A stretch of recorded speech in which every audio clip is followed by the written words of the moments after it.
2 weeks passed slowly on the station. Every day was the same for Yuna. She woke up early. She watched the cubs through the glass wall. She took notes. She learned. The Velthari nursemaids did not like her. They were tall females with dark brown fur and sharp teeth. They fed the cubs. They cleaned the nursery. But they never played with the little ones. They never held them close. They just did their work and left. Yuna learned the names of each cub by listening to the nursemaids. Rin was the biggest. He was already showing signs of becoming a leader. He ate first. He slept in the center of the pile. The other cubs moved out of his way. Kale was different. He was quiet and calm. He watched everything with careful eyes. He never fought with his siblings. He just observed. Nira and Voss were twins. They looked exactly the same. They were always together. When one moved, the other followed. They played rough games, biting and scratching each other, but never hard enough to hurt. And then there was Tuli. Tuli was the smallest. His fur was lighter than the others. His eyes were bigger. But he was weak. When feeding time came, the other cubs pushed him away. He always ate last. Sometimes he did not eat at all. Yuna noticed this right away. She saw how thin Tuli was becoming. She saw how he stayed in the corner alone while his siblings played. The nursemaids saw it too, but they did nothing. One day, Yuna stopped a nursemaid in the hallway. "The small one is not eating enough," Yuna said. "He needs extra food." The nursemaid looked down at her with cold eyes. "The weak must become strong on their own. If they cannot, they fall behind. This is our way." Yuna wanted to argue, but she remembered the rules. She was here to watch. She was not here to change their culture. So she stayed silent. But inside, her heart hurt for little Tuli. The nights were the hardest. The station became very quiet. The lights in the hallways dimmed. The guards stood like statues outside her door, and through the glass, Yuna could see the cubs sleeping in their warm pile. All except Tuli. The small cub often woke up in the middle of the night. He would walk around the nursery with slow, sad steps. He would make soft crying sounds, but no one came to comfort him. On the 16th night, Yuna could not sleep. She lay in her bed and listened. Then she heard it. A soft whimpering sound. It was Tuli. She got up and walked to the glass wall. The nursery was dark, except for a soft blue glow from the heating pads. Tuli was alone in the corner, shaking. He looked so small, so scared. Yuna pressed her hand against the cold glass. Her heart felt like it was breaking. She knew the rules. She was not supposed to enter the nursery without permission. The guards would see her. The Empress would know. She could be sent away. She could ruin everything for humanity. But Tuli kept crying. His little body shook with each sob. Yuna made her decision. She walked to the door that connected her room to the nursery. She placed her hand on the panel. For a moment, she hesitated. Then, she pushed. The door slid open. The nursery was warm. It smelled like something earthy and wild. The other cubs were still asleep in their pile. But Tuli was awake, looking at her with wide, wet eyes. Behind her, Yuna heard movement. The guards had seen her. She heard their heavy footsteps coming closer. But she did not stop. She walked slowly toward Tuli. She made herself as small as possible. She knelt down on the soft floor. Then she held out her hand, palm up, fingers relaxed. Tuli stopped crying. His little nose twitched. He sniffed the air, trying to understand this strange creature in front of him. One of the guards appeared in the doorway. His plasma lance was raised. His eyes glowed with anger. "Human," he growled, "you were not given permission." Yuna did not turn around. She kept her eyes on Tuli. "I know," she said softly, but he was alone. He was scared. The guard took a step forward. Yuna heard more footsteps. More guards were coming. Then something happened that changed everything. Thule moved. The small cub crawled toward Yuna.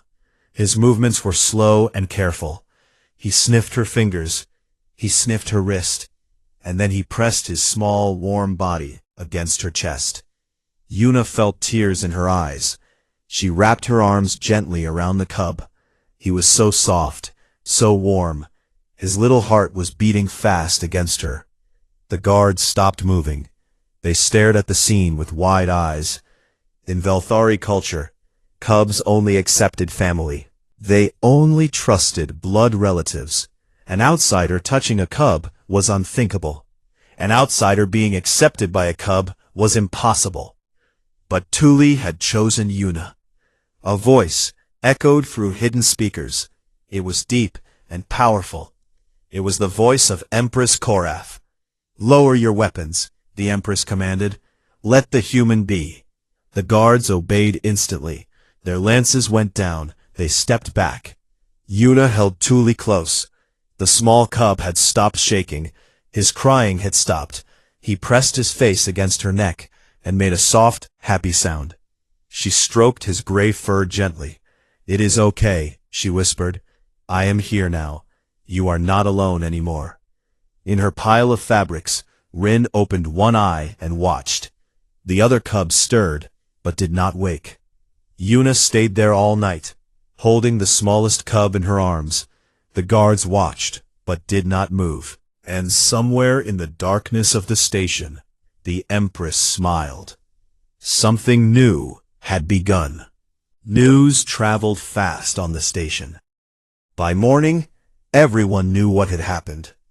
The human had touched the cubs. The human had not been killed. The smallest cub had accepted her. The other species on the station could not believe it. The Sylvari diplomats were insect-like creatures with large compound eyes. They sent urgent messages to their homeworld.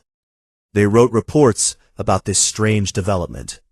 In their messages, they used words like impossible and unprecedented. The Dren Collective was a hive mind species. Thousands of small creatures that shared one brain. They began to study humans with new interest. They had always thought humans were weak. Small bodies, no claws, no armor, slow compared to other predators. But now they wondered if they had missed something important. Yuna did not care about the politics. She only cared about the cubs. After that first night, things changed. The Empress gave her new orders through the station speakers. Yuna was now allowed to enter the nursery whenever she wanted. She was allowed to touch the cubs. She was allowed to help take care of them. The nursemaids did not like this. They watched Yuna with suspicious eyes. But they followed the Empress's orders. Yuna started with Thule. The small cub was too thin and too weak. She used her medical equipment to check his health. She found that he was not digesting his food properly. It was a simple problem with a simple solution. She created a special mixture of nutrients. She fed it to Thule 3 times a day. At first, the cub did not like the taste. He made funny faces and tried to spit it out. But Yuna was patient. She held him gently and helped him drink every drop. Within a week, Thule started to grow stronger. His fur became thicker. His eyes became brighter. He had more energy to play. The other cubs noticed the change too. Rin was the first to approach Yuna. The eldest cub was always watching her. One afternoon, while Yuna was sitting in the nursery with Thule on her lap, Rin walked over to her. He was much bigger than Thule. His claws were already getting sharp. His eyes had that hunter look that adult Velthari had. But he was still just a child. Rin circled around Yuna slowly. He sniffed her hair. He sniffed her clothes. He made a low rumbling sound in his chest. Yuna did not move. She kept her body relaxed. She looked at Rin without staring directly into his eyes. Direct eye contact was a challenge in Velthari culture. She had learned this from her studies. After a long moment, Rin sat down next to her. He pressed his side against her arm. It was not a hug. It was not a kiss. But in Velthari language, it meant something important. It meant trust. Yuna smiled softly. She reached out and touched Rin's fur very gently. The cub closed his eyes and made a purring sound. After Rin came Kale. The quiet cub did not make a big show of it. One day, he simply walked up to Yuna and placed his head on her knee. He stayed there for hours, watching his siblings play, while Yuna stroked his ears. The twins, Nira and Voss, were more difficult. They were wild and energetic. They did not want to sit still, but they found their own way to accept Yuna. They started including her in their games. They would run around her in circles. They would jump over her legs. They would bring her small objects, like toys or pieces of fabric, and drop them in her lap like gifts. Yuna played with them. She would pretend to chase them, moving slowly so they could run away. The twins loved this game. They would scream with excitement and hide behind the furniture, then jump out to surprise her. Tuli was always close to Yuna.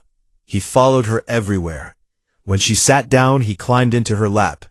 When she stood up, he walked behind her like a little shadow. The other cubs sometimes teased him for it, but Tuli did not care. He had found his person. One evening, Captain Hyun-So came to visit Yuna. He was the highest-ranking human on the station. He was a military man with a strong build and serious eyes. He had been watching the situation closely. They met in Yuna's room. The cubs were sleeping in the nursery. The glass wall showed their peaceful forms piled together. "You have done something remarkable," Hyun-So said. "The Velthari are talking about you. The other species are talking about you.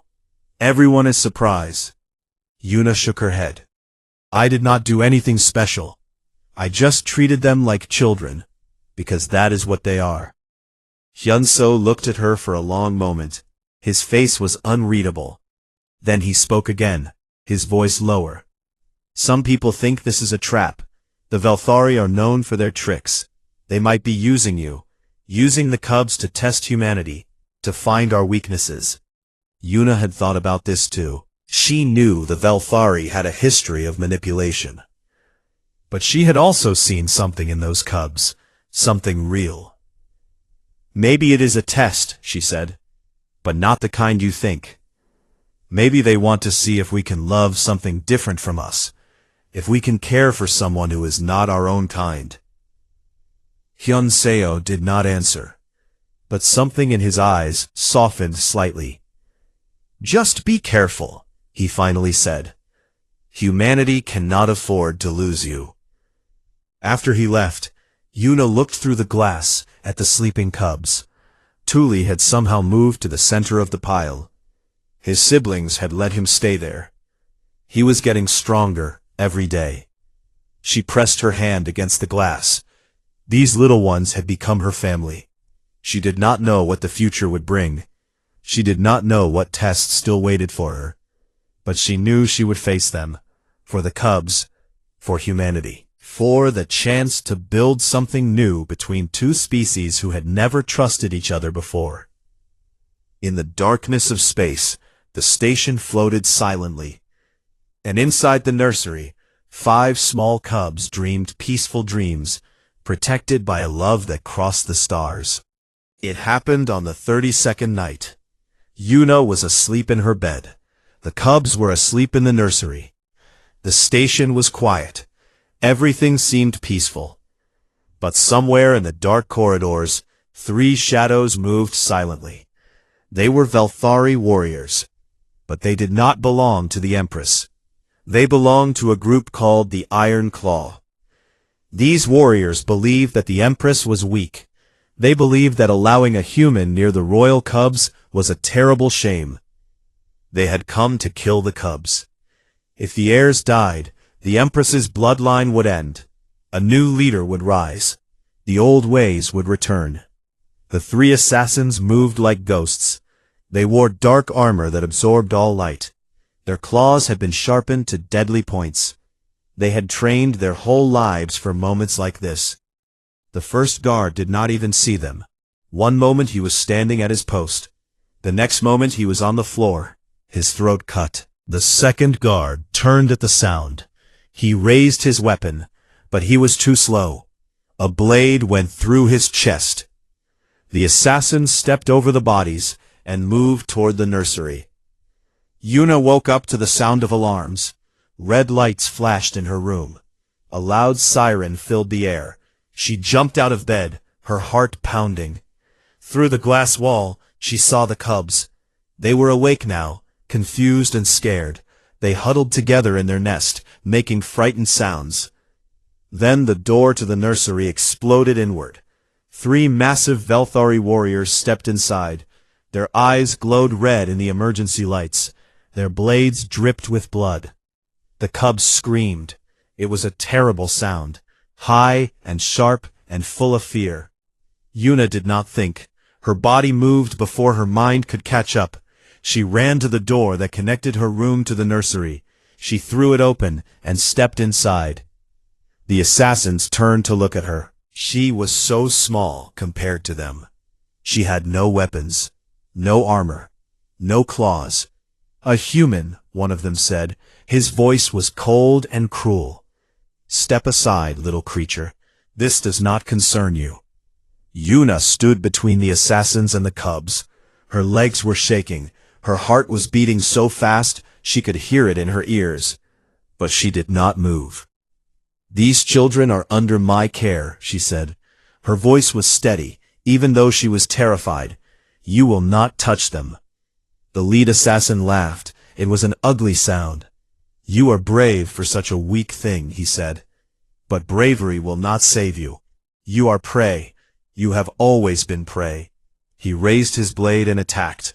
Yuna dropped to the floor. The blade passed over her head, so close that she felt the wind from it. She rolled to the side, and her hand found something on the ground. It was a stun baton from one of the dead guards. She grabbed it and swung with all her strength. The weapon hit the assassin's neck. Blue electricity shot through his body. He made a choking sound and fell. The second assassin roared with anger. He rushed toward her with both claws raised. Yuna threw the stun baton at his face. It hit his eye. He screamed and stumbled backward, blinded by pain. Yuna saw a plasma lance on the floor. One of the guards had dropped it. She dove for it, her fingers closing around the cold metal. She pointed it at the second assassin and pulled the trigger. A beam of blue light shot out. It hit the assassin in the chest. He fell and did not get up. The third assassin stared at her. For the first time, there was fear in his eyes. This human, this small, soft creature, had taken down 2 of his brothers. How was this possible? Yuna pointed the lance at him. Her hands were shaking now. Her body was covered in sweat. Leave, she said. Leave now and never come back. He looked at the lance in her hands. He looked at the cubs behind her. Then he turned and ran into the darkness. Yuna stood there for a long moment. The lance felt so heavy in her hands. Her legs did not want to hold her up anymore. Then she heard a small sound behind her, a soft whimper. She turned around. The cubs were still huddled together. Their eyes were wide with shock. Thule was shaking so hard, his whole body vibrated. Yuna dropped the lance. She walked to the cubs and fell to her knees. She opened her arms. Thule was the first to come to her. He climbed into her lap and pressed his face against her chest. Then came Rin, pushing his way close. Then Kale, silent as always. Then the twins, wrapping themselves around her like they wanted to disappear into her body. Yuna held them all. She was crying now. Tears ran down her face and fell into their soft fur. "It is okay," she whispered. "I am here. I will not let anyone hurt you." The sound of running footsteps filled the corridor. Station security finally arrived. They burst into the nursery with weapons ready. But they stopped when they saw the scene in front of them. The 2 assassins were on the floor, defeated. And in the middle of the room, a small human woman held 5 Velthari cubs in her arms. One of the security officers, a Velthari female, stared with wide eyes. She could not believe what she was seeing. She protected them, the officer whispered. The human protected the royal heirs. Word spread through the station like fire. By morning, everyone knew. A human with no claws, no fangs, and no armor had faced 3 trained Velthari assassins. She had defeated 2 and scared away the 3rd. She had done this not for money, not for power, but for love. For love of children who were not even her own species. The galaxy would never look at humans the same way again. 3 days after the attack, Yuna received a message. The Empress wanted to see her. Yuna had never met the Empress in person. She had only heard her voice through the station speakers. Now she would stand before the most powerful being in the Velthari Empire. She dressed in her best clothes, a simple gray suit that humans wore for important meetings. She wished she had something fancier, but she was a scientist, not a diplomat. 2 guards came to escort her. They were different from the guards before. These warriors looked at her with something new in their eyes. It was not hunger. It was not suspicion. It was respect. They walked through many corridors. These parts of the station were new to Yuna. The walls here were decorated with carvings. She saw images of great battles. She saw pictures of Velthari heroes. She saw the history of an empire that had conquered hundreds of worlds. Finally, they reached a massive door. It was carved from black stone and decorated with silver metal. The guards pressed their claws against panels on both sides.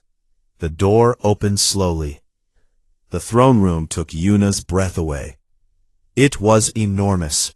The ceiling was so high that it disappeared into darkness. The walls were made of glass, showing the stars outside. In the center of the room, steps led up to a throne carved from a single piece of asteroid stone. And on that throne sat Empress Korath. She was the largest Velthari Yuna had ever seen. Her fur was pure black, with silver streaks that looked like lightning. Her eyes burned like twin suns. She wore armor made of some metal that seemed to absorb the light around it. Hundreds of Velthari filled the room. They stood in rows on both sides. Warriors, advisors, nobles, they all watched as Yuna walked toward the throne. Yuna felt very small, very weak, very human. But she did not stop walking. When she reached the bottom of the steps, she knelt down. This was proper respect in Velthari culture. She had studied the customs carefully. For a long moment, there was only silence. Yuna could feel hundreds of eyes on her. She could hear her own heart beating. Then the Empress spoke. "Rise, human." Yuna stood up. She looked at the Empress directly. In Velthari culture, this was a sign of honesty. It showed she had nothing to hide. The Empress studied her. Those burning amber eyes seemed to look right through her, to see everything she was, everything she had done. "You are small," the Empress said. Her voice echoed through the great hall. "You have no claws, no fangs, no armor. When my warriors saw your species for the first time, they thought you were prey, animals to be hunted, nothing more." Yuna did not respond. She waited. The Empress stood from her throne. She was so tall, so powerful. She walked down the steps slowly. Each footstep sounded like thunder. She stopped right in front of Yuna. They were so close that Yuna could feel the heat from the Empress's body. She could smell the wild, earthy scent of the Velthari. "But you stood against 3 of my best warriors," the Empress continued. "You faced death without running. You killed to protect children that were not yours, cubs of a species that your kind has every reason to fear." The Empress leaned down. Her face was now level with Yuna's. "Why?" she asked. "Why did you risk your life for them?" Yuna thought about the question. She thought about Tuli, so small and scared that first night. She thought about Rin learning to trust her. She thought about Kale, Nira, and Voss becoming her family. Because they are children, Yuna said simply. It did not matter whose children they were. They were scared and alone, and they needed someone to protect them. I could not walk away from that.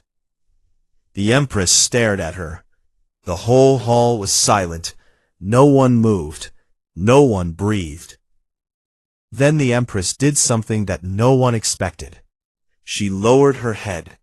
Her great proud head bowed before this small human woman. In Velthari culture, this was the highest honor, a sign of deep respect. It was something an empress had never shown to an outsider, never in all the long history of the empire. Gasps filled the hall. Yuna heard shocked whispers from every direction. The empress raised her head and turned to address her court. "Hear me now," she announced. Her voice was like a storm. "Humans are not prey. They are not weak. They are something we have never understood before. They protect those who cannot protect themselves. They love those who are not their own blood. They fight not just for power, but for something greater." She turned back to Yuna. "From this day forward, you are kin guardian of the Imperial House. You are family to us. Your species will be granted full alliance with the Velthari Empire. Any who threaten humanity will answer to the full might of our warriors." Yuna could not believe what she was hearing. An alliance with the Velthari. Protection for all of humanity. Peace between two species who had been strangers. All because she had loved 5 little cubs. Months later, a video message arrived at Earth. It was sent to the Xenobiology Institute, addressed to Dr. Woojin Beck. Woojin opened the message in his office. His coffee grew cold as he watched. On the screen, Yuna sat in a beautiful garden. Strange flowers surrounded her. 2 suns shone in a purple sky. This was the Velthari homeworld. Around her, 5 young Velthari played and wrestled. They were not cubs anymore.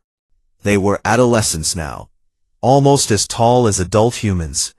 Their fur had darkened to black. Their eyes glowed like fire.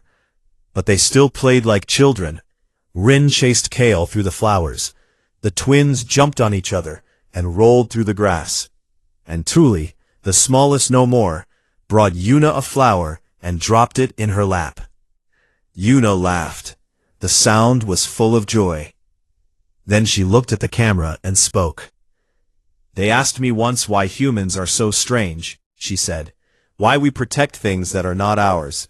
Why we fight when we should run away. Why we love creatures that are so different from us." She picked up the flower that Tuli had given her. She smelled it and smiled. "I told them it is because we do not see strangers. We see family waiting to happen." The message ended. Woojin sat back in his chair. A smile crossed his face. It was not something he did often. Humanity had done it again. Not with weapons, not with power, but with something the galaxy was only beginning to understand. With love. Outside his window, the sun was setting over Earth. Somewhere among the stars, an alliance was being celebrated. Children were playing with their guardian, and the future looked brighter than ever before. Because one small human had looked at a group of frightened cubs and seen not monsters, but children who needed her. And she had answered that call with everything she had. The shuttle landed with a soft hum. Dr. Yuna Park stood up from her seat and looked through the small window. Outside was the diplomatic station called Horizon's Edge. It floated in space near a giant orange planet. The station was huge. It was made of dark metal and strange crystals that glowed in the darkness of space. Yuna took a deep breath. She was 32 years old. She had spent her whole life studying alien species, but nothing had prepared her for this mission. She was going to work with the Velthari. They were the most dangerous species in the known galaxy. The Velthari were predators. They stood almost 8 feet tall. Their bodies were covered in black fur, with silver lines running through it. Their eyes glowed like burning amber. Their claws were so sharp that they could cut through metal. Every species in the Galactic Assembly feared them. When the Velthari spoke, others listened. When they made demands, others obeyed. But Yuna was not here to fight them. She was here because the Velthari Empress had asked for something strange. She had asked for a human to take care of her children. Before Yuna left Earth, her friend Dr. Woojin Beck had called her. His face on the screen looked worried. "This is a test," he had said. "No outsider has ever been allowed near their young. If something goes wrong, it will not just be bad for you, it will be bad for all of humanity." Yuna had nodded. She understood the danger, but she also understood something else. This was a chance to build trust between humans and the most powerful species in the galaxy. The shuttle door opened. Cold air rushed in. Yuna picked up her small bag and stepped outside. The docking bay was enormous. The ceiling was so high that she could barely see it. Everything was made of dark stone and metal. There were no bright colors, no decorations. Everything was simple and strong. And then she saw them. The guards. 6 Velthari warriors stood in a line. They were even bigger than she had expected. Their black fur absorbed the light. Their amber eyes did not blink. Each one held a long weapon that glowed with blue energy. They watched her like hunters watching prey. Yuna felt her heart beat faster, but she did not show her fear. She walked forward with steady steps. One of the guards stepped toward her. He was the largest of them all. A scar ran across his face, from his forehead to his jaw. "You are the human," he said. His voice was deep and rough, like stones grinding together. "I am Dr. Yuna Park," she replied. "I am here at the request of Empress Korath." The guard stared at her for a long moment. Then he turned and walked away. The other guards followed. Yuna understood. She was supposed to follow them. They walked through long corridors. The walls were smooth and cold. There were no windows. The only light came from strips of glowing crystal on the ceiling. Yuna saw no other people, no other aliens, just the guards and the endless hallways. Finally, they stopped in front of a large door. The guard with the scar pressed his claw against a panel. The door slid open. "Your room," he said. "The nursery is next door. You will watch, you will learn. You will not touch the cubs until you are given permission." Yuna nodded. "I understand." The guard looked at her one more time. Something moved in his amber eyes. It might have been curiosity, or it might have been hunger. Then he walked away. Yuna stepped into her room. It was small and simple. There was a bed with gray sheets, a desk with nothing on it, a small bathroom in the corner. But one wall was different. It was made of clear glass. Through it, she could see the nursery. Her breath caught in her throat. 5 small shapes, huddled together on a pile of soft fabrics. Their fur was not black like the adults. It was soft gray, like morning clouds. Their eyes were large and round. They moved with clumsy steps, bumping into each other, making small sounds. They were cubs, baby Velthari, the children of the Empress herself. Yuna moved closer to the glass. One of the cubs noticed her. It was the smallest one. It stopped moving and tilted its head. Its little ears twitched. Its round eyes blinked at her. Yuna smiled without thinking. The cub was adorable. It looked nothing like the terrifying warriors she had seen. It looked innocent, vulnerable, like any baby she had ever seen. The small cub made a soft chirping sound. Then it went back to its siblings, tumbling over a larger cub and falling onto the soft fabrics. Yuna sat down on her bed. She could not stop watching them. For weeks, she had been afraid. She had imagined danger at every corner. But looking at those cubs, she felt something change inside her. They were just children, strange children from a strange species, but children all the same. She thought about what Wujin had said. This was a test. But maybe it was not a test of strength or intelligence. Maybe it was a test of something else. Something that humans were good at. Compassion. Yuna lay down on her bed, but kept her eyes on the nursery. The cubs had fallen asleep, piled on top of each other like a warm gray cloud. Tomorrow, her real work would begin. She did not know what would happen. She did not know if she would succeed or fail. But she knew one thing for certain. She would protect those cubs with everything she had. Outside her window, the stars burned cold and bright. The station hummed with quiet power. And somewhere in the darkness, the Empress was watching.